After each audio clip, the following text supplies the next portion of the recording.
ao entrar nesse auditório, me fez... Toda vez que eu estou no auditório acadêmico, me faz lembrar quando eu fui fazer a minha matrícula na faculdade em 1988, segundo semestre, entrei em 1989. Me faz lembrar o sonho acadêmico daquele momento na defesa do direito, o sentimento de direito que carregava dentro do meu peito. E quando eu me debato e paro para ver esse tema tão importante, que naquela época não tinha a menor noção, e pela minha cosmovisão cristã, eu sou evangélico, sou pastor, também exerço o ofício sacerdotal, e vejo a importância que nós estamos vivenciando hoje para falar sobre esse tema no Congresso Brasileiro de Direito Religioso. E estou me sentindo, doutora Luísa Cristóvão, um desembargador aqui nessa mesa. Por quê? Porque falar depois de um ministro, do juiz, quem fala depois do juiz, somente o desembargador para rever a sentença ou reagir num voto revisor. Então, estou me sentindo literalmente aqui, sem apologia à ideologia de gênero, mas estou me sentindo desembargador nessa mesa. Mas, brincadeiras à parte, eu gostaria de trazer aqui uma experiência que tenho de 21 anos no parlamento, como legislativo, como jurídico, e trazer essa questão desse tema hoje da liberdade de expressão e da liberdade religiosa.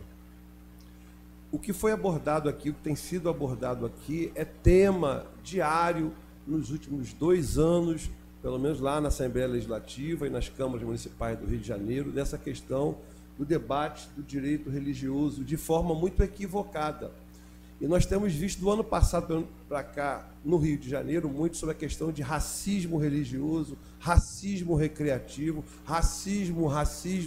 estrutural,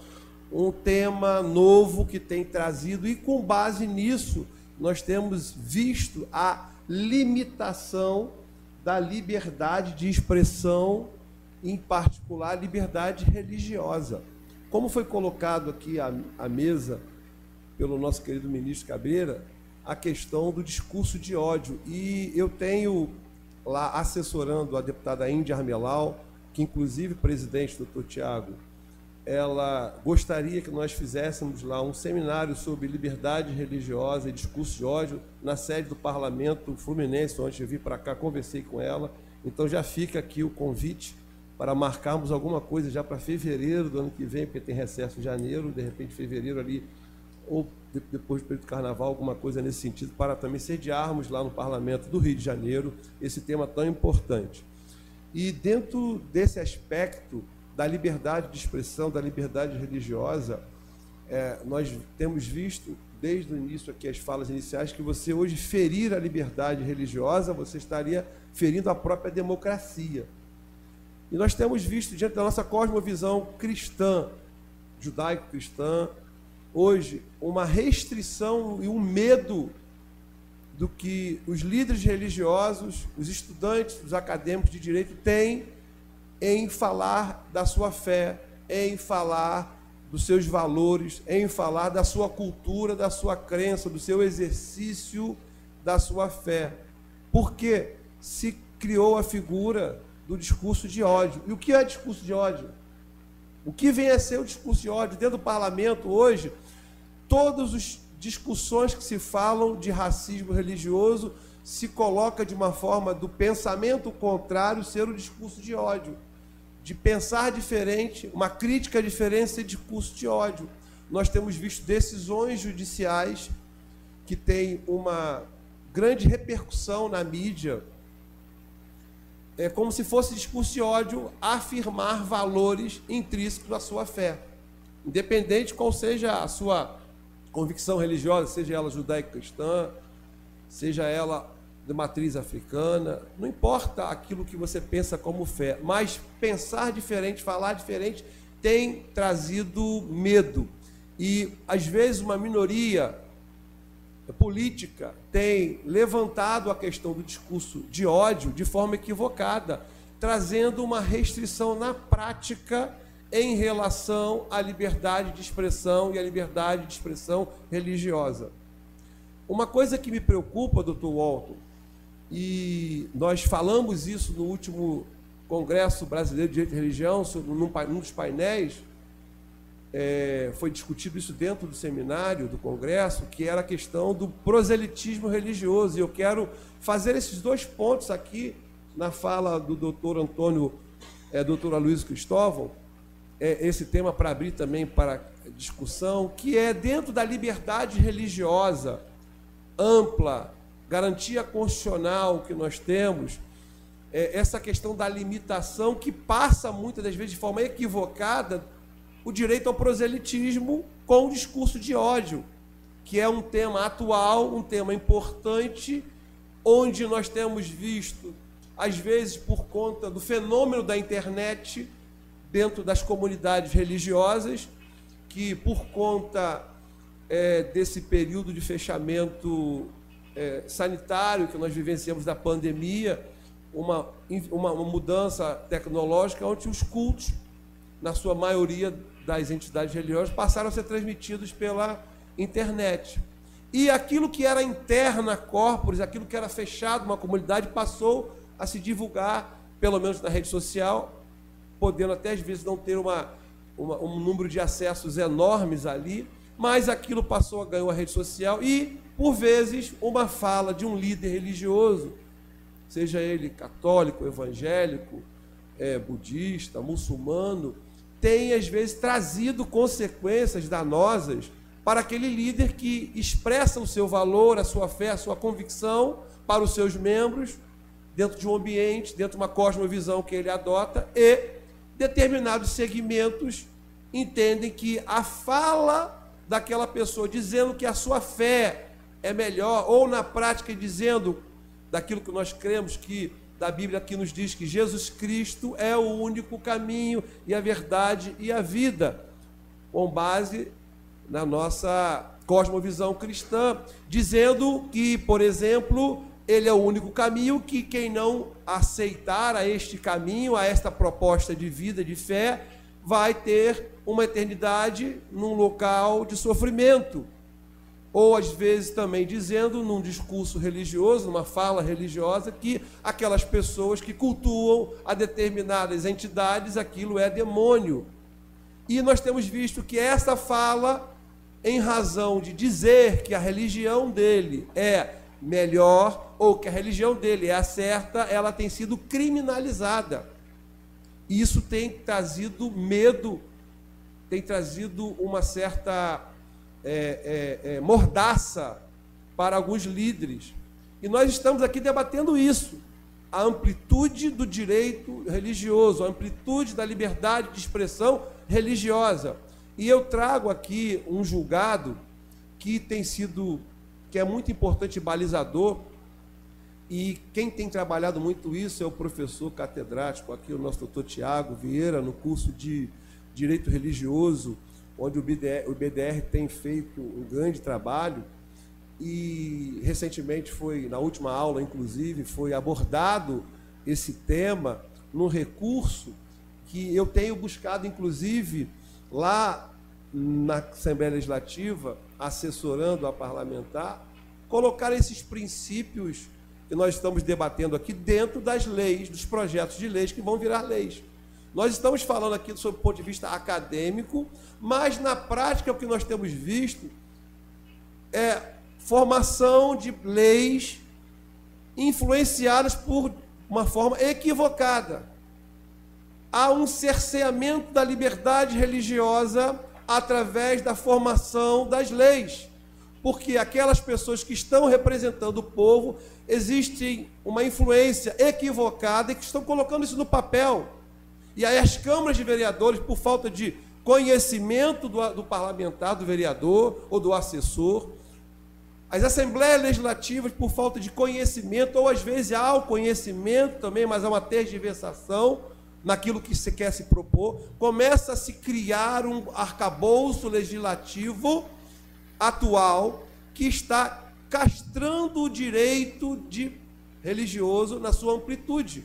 Isso vai parar no tribunal, isso vai parar na mão de um juiz que vai discutir se aquela lei, ela efetivamente tem os princípios constitucionais ou não. E nós temos aí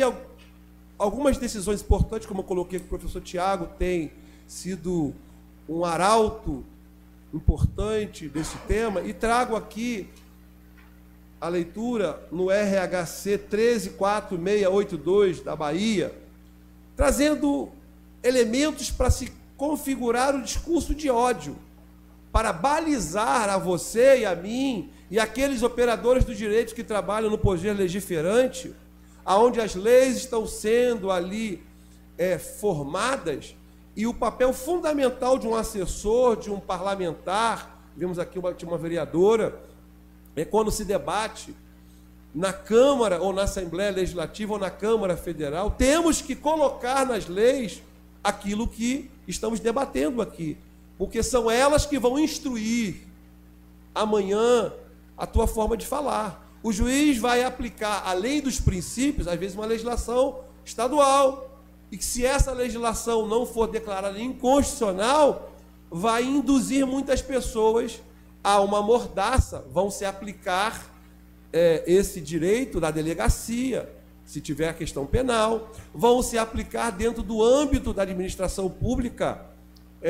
situações religiosas, restringindo a liberdade